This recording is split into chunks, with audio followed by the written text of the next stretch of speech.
Today's proclamation of the Word of God is in the first book of Kings, chapter 17.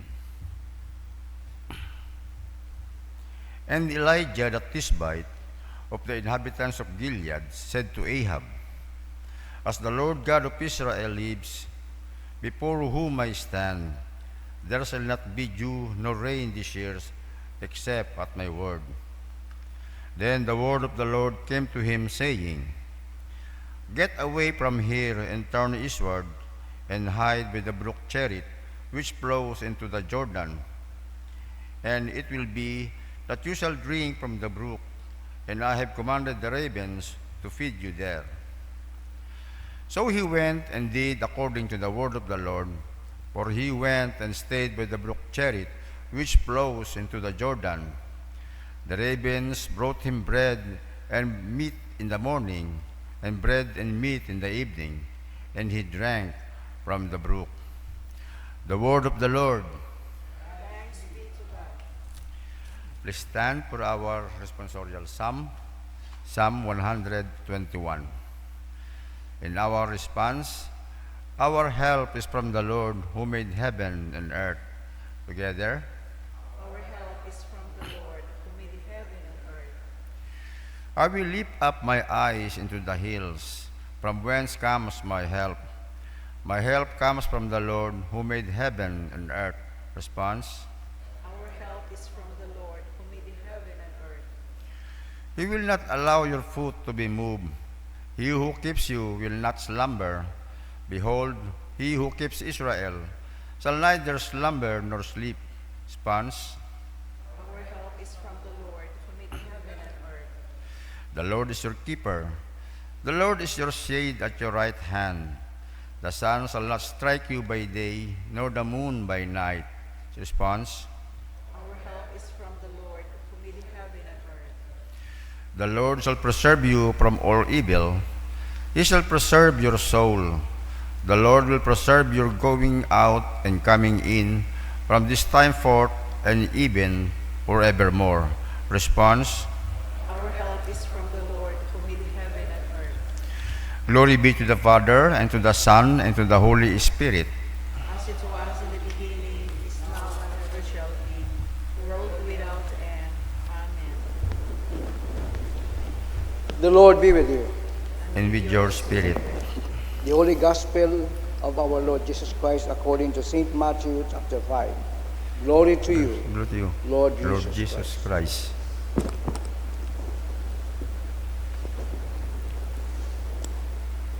And seeing the multitudes, he went up into a mountain.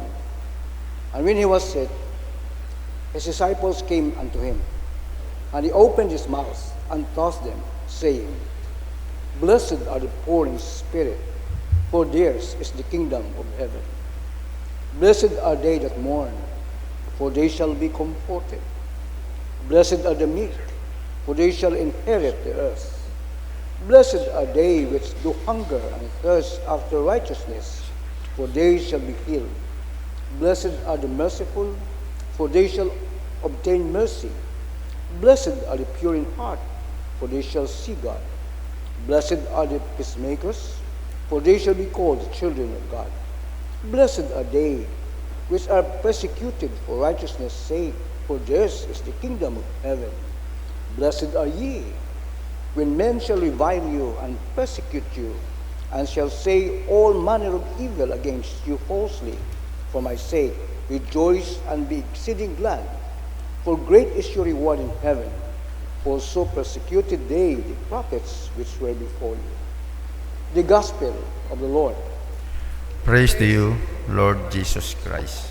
Please be seated. As we have studied several sessions concerning the called blessed, we have that simple meaning of blessed. It's called a good favor that only God can give. Blessed.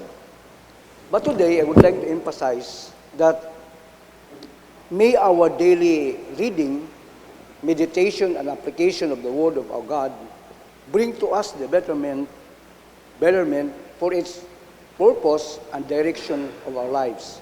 This is beautiful attitude. When I first come into this, a part of the gospel, several years ago, I was wondering how this could be applied. Mabudlay sa adlaw-adlaw nga pagpangabuhi, considering a criticism, ag mga accusations, kabudlay mo i-apply.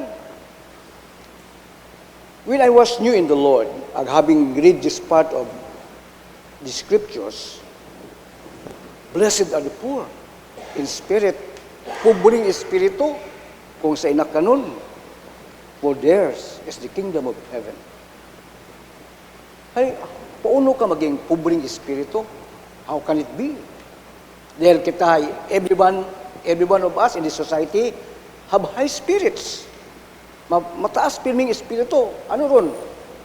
Mataas ng espiritu sa pagtrabaho adlaw-adlaw, sa pagpanguna sa mga tao nimo sa opisina, sa mga abo-abong activities, pirming high spirit. How can it be that you will have that poor spirit in yourself? While studying the Word, kitaan talakon nga dapat agali hay pulong nga atong Ginoo nga atong ginabasa adlaw-adlaw, ginapaniino, ginaaplikar. This must affect our attitudes. Amen? This must affect our attitudes.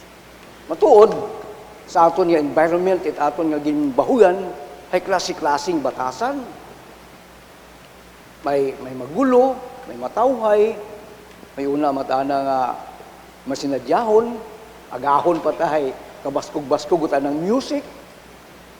Ag nag-apikturon sa aton nga adlaw-adlaw nga pagpangabuhi. Having realized how important the Word of God is, kita naton nga tayat ang aray nagadaga katon it kamayad ko ana nga katuyuan ag direksyon sa atong pagpangabuhi.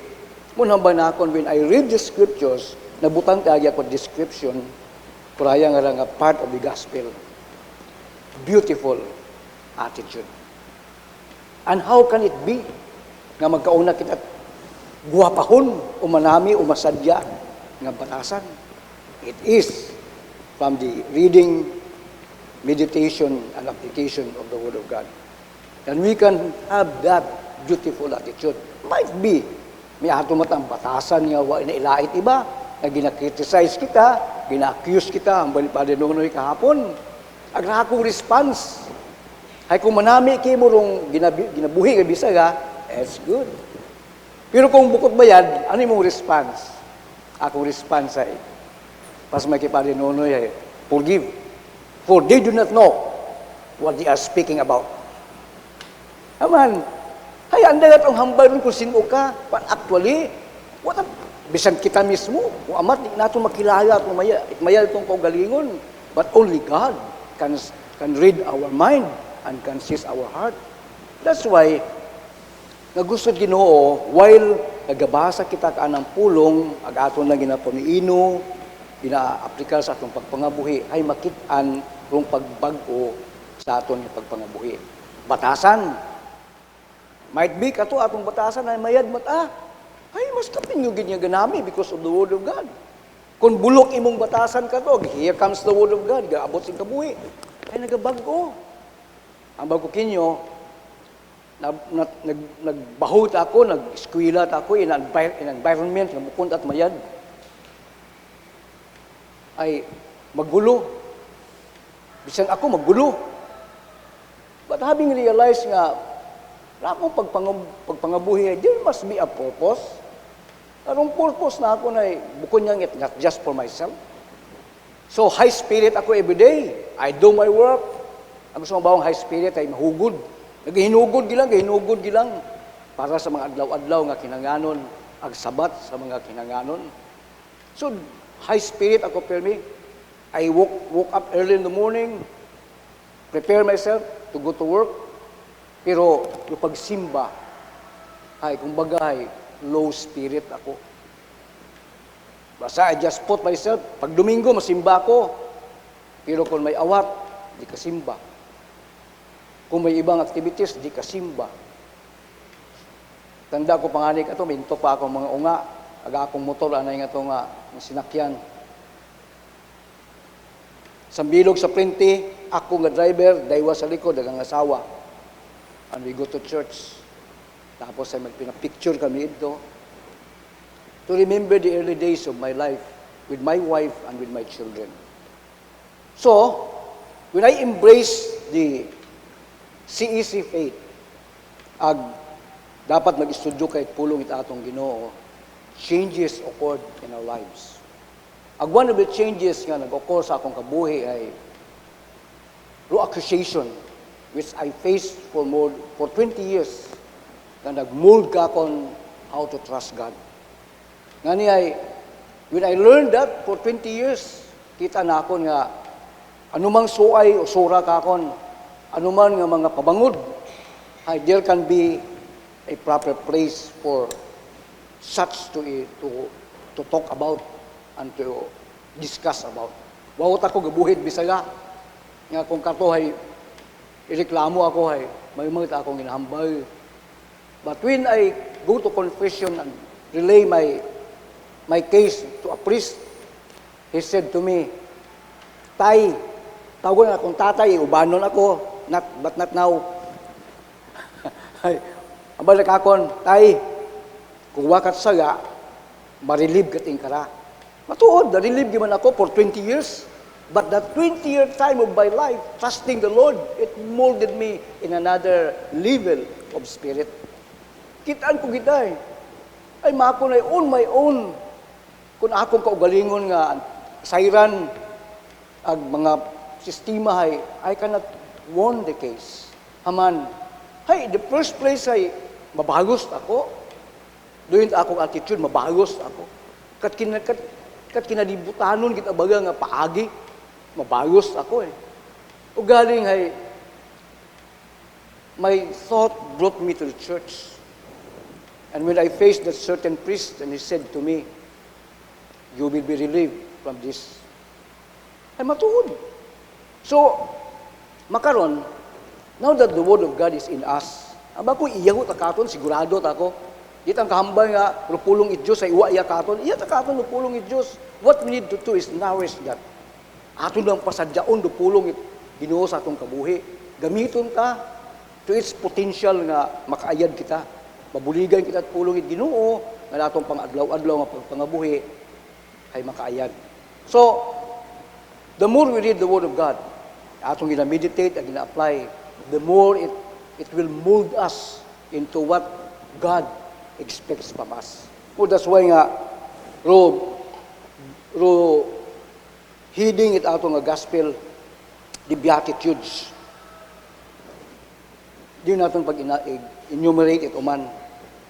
Pwedeng basa-basahon, adlaw-adlaw, pwedeng balik-balikan, basa-basahon.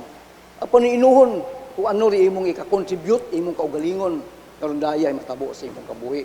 Di man ma-perfect, but yet, at least, may matabo sa imong pagpangabuhi, ikamayad, ikasadya kay imong existence.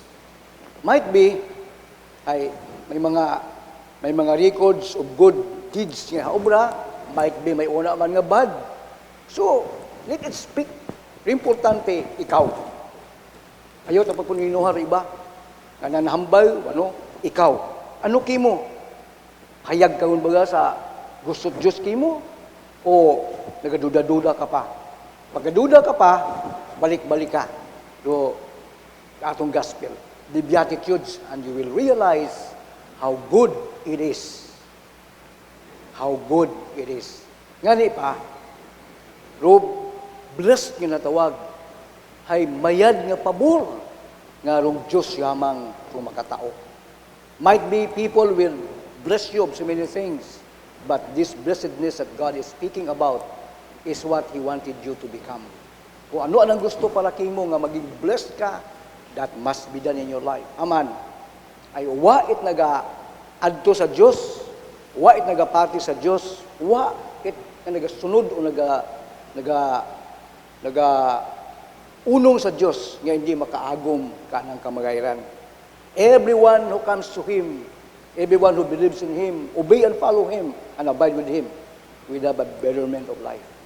Makaagom gina tayo mo't kamagayran sa pagpangabuhi, adlaw-adlaw. Agwat ang kita nahamba natin, ay makaroon okay, naagabukon. No. Every day of our lives, as long as we follow what God has spoken to us, this will become a betterment for our lives. Ikamayad ka atong pagpangabuhi along the way. Bisan ano matatong maginapangatubang, still the Word of God is true.